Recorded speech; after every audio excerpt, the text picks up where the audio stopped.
Hey everyone, and welcome to today's video in which I went to chat through some books that I bought in the recent months. I moved out recently and I did a stupid thing in which I did not take all the unread books that I could share in this video with me, but I do have a bunch that I still want to talk about, mostly very recent purchases in the last week or so where I just went on a book buying splurge, I think that's the word, and decided to treat myself to some books. And there's one coming in the mail, but I just couldn't wait and decided to film it now.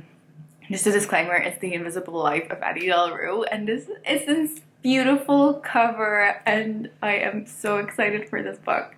I usually don't pre-order stuff, but I just had to pre-order this one. I am thrilled. When it arrives, I'm throwing everything down and going to read it. But anyway, let's get to the books that I own, that I have bought recently. First of all, I need to tell you, after months of waiting for these two, I was told they were lost and they returned to the Book Depository, which is where I ordered from. They're actually really great, so if you're considering buying from them, I highly recommend it. It was just a one-time situation thing. They've never let me down. But so I reordered the books and they finally arrived and I'm so excited. And that is Siege and Storm and Rowan and Rising by Leigh Bardugo. This is book 2 and book 3 in the Shadow and Bone trilogy by Leigh Bardugo. First of all, these covers are so amazing. One of the main reasons I bought them, and like the spines are so beautiful, and I don't have book 1 with me here, which is so infuriating because once I read those, they'll just be alone and lonely and I have to get the rest back. But anyway, it's set in a world with the Grisha people, who are people who possess magical powers, and there are different disciplines in which they train, such as healing or killing, like alchemy and metals and all this stuff, and also controlling water, wind, and fire. And if this doesn't sound super cool, then I really don't know what else can convince you to pick this up. So basically this book follows Alina, a powerful character who doesn't know that she is the key to saving the whole land of Ravka that has been divided by a sea that is actually just a dark, scary, full of monsters stretch of land that divided the country and weakened it, and there's war coming and basically they need to fix the mess. So that knowledge takes her places she would much rather not go to, and it's a whole like intrigue of magic and love and politics, and there's like the Darkling who everyone likes for some reason. I wouldn't say I felt particularly connected to the world or characters or the plot really, but it just felt like it was a great adventure and it was tons of fun, and I really can't wait to continue on with the series. So super excited about these books. So the next book I wanted to talk about is a book I actually did talk about in this channel, but I never like officially hauled it, so I'm just using this as an excuse to talk about once again, and that's Before the Coffee Gets Cold by Toshikazu Kawaguchi. So this book is about a bunch of strangers who meet at a cafe and use the opportunity to time travel, and there's one person that wants to see their sister for the last time or see a daughter that they never could have met, and also meet a lover that had left them, this type of stuff. They're just trying to make use of the wish to fix some mistake or fix a regret that has been bugging them for all this time. And this book sounds very interesting to me. I don't know, I think it's a time traveling aspect that is so appealing, and I really can't wait to get into this one, but I feel like it's not going to be anytime soon. But if it is, I really just can't wait to get into this. It sounds like the type of book that has a lot of emotional impact on you and like has a lot of reflections on life and on love, but it also feels like the type of book that might be a bit funny or ironic or humorous. I mean, it just feels like it. I don't know why, but I really hope it is like that because that's exactly what I want, and that's exactly why I'm so excited about it. The next book I want to talk about is The Night Circus by Erin Morgenstern, and this is a book that once again is super popular. Maybe not that popular. In my mind, it's this sort of magical, mystical raid that's kind of like when you're walking in the fog and you don't know what's gonna happen, and there are like lights somewhere around you, and it's kind of like Christmassy. I don't know what I'm talking about. But that's exactly what this book feels like to me. It feels very Christmassy for some reason. Whenever people talk about it, they don't disclose much information about it, as if they don't want to ruin the fun, you know, wipe away the fog. That does not make sense, but I think you know what I'm saying. So I know this is about a circus that reappears and then appears and disappears. It's just suddenly brought to life out of nowhere, and I know it's about love. That's what I know, and I honestly don't need much more to really be interested in this book, especially that people have been talking about it for such a long time and have been loving it, and it's basically like a must read or something. So yeah, just sounds super cool. So the next book is This Savage Song by Victoria Schwab, and funny story, because I ordered the book and then I completely forgot about it, and then one day it arrived at the doorstep and I was just really confused because I had no idea what that could be, like what book was coming, because I knew I ordered a bunch of stuff, but then I saw this book, This Savage Song, and I just kind of was really confused because I forgot I ever purchased it, but I wasn't complaining. I mean, it was there, so like it could just as well stay. But basically, it's about a city which is divided, and the bad deeds and things that people do create monsters, and there are two characters, and there is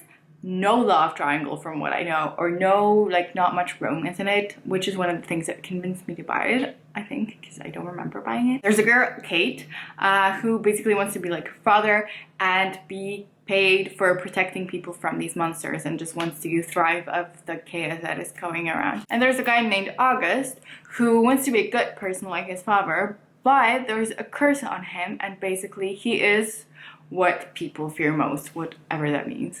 Anyway, there's some assassination and the two have to become allies, and yeah, they're very opposite, so I'm very intrigued about how we're gonna see their relationship or friendship or anything develop in a world full of monsters and where every bad thing breeds a monster. That's just very interesting. Like, two opposites working together is always something that really intrigues me from like a psychological perspective, because I'm interested into psychology. So I'm very curious about the book. Next, we have a book that came in the mail just today, and that is The Vegetarian by Han Kang.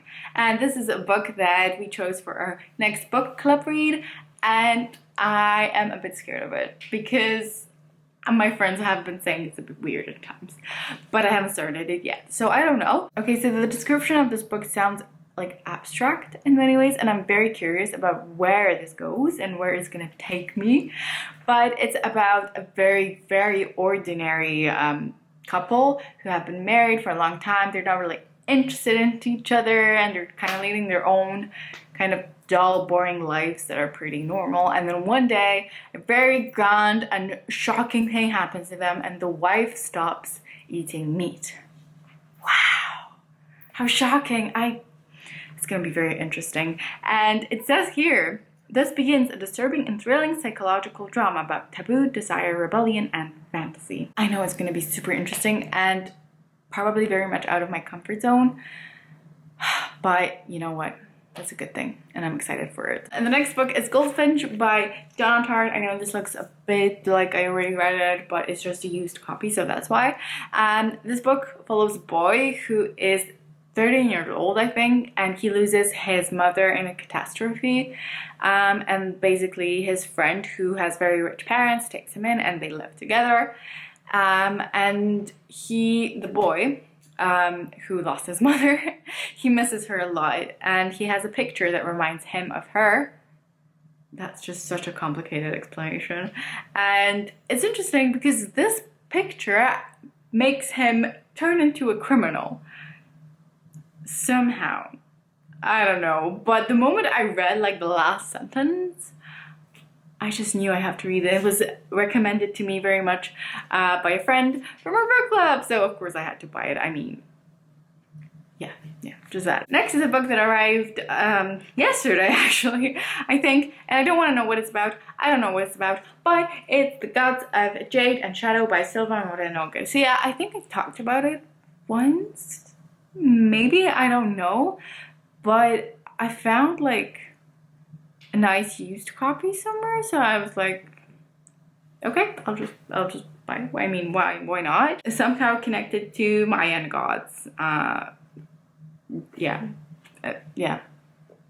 It looks really pretty, so you know, just bought it.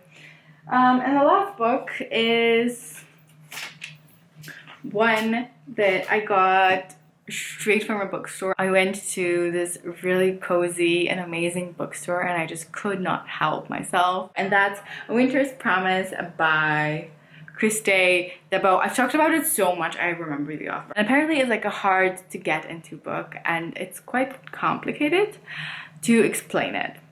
So I did have a lot of trouble understanding what it's about from the description. And because of that, I am going to read it to you.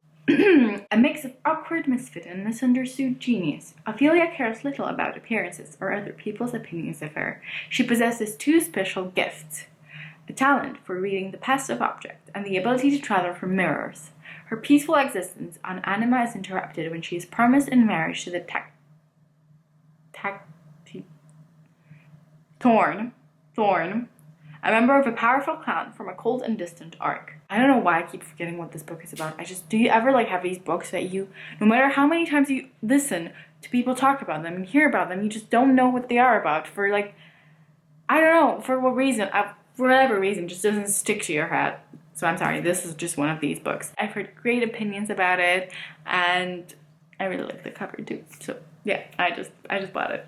And I'm happy about it. I'm so happy about all these books in here, and I can't wait to read them. Oof, okay, that was a bit of books, and I am so happy about all of them. Like, I can't wait to read them and like talk about them. Super, super, super excited. I really hope that I can get to some of them this year. I hope you enjoyed this video, and I'd really love to know what book you bought recently, or books you bought recently that really made you happy and really made you excited about them, even if you haven't gotten to them yet. Doesn't matter. Like, you know, book buying is part of the fun. It's a big part of the fun. I hope to see you very soon. I hope you're doing well, and yeah, that's it. Bye.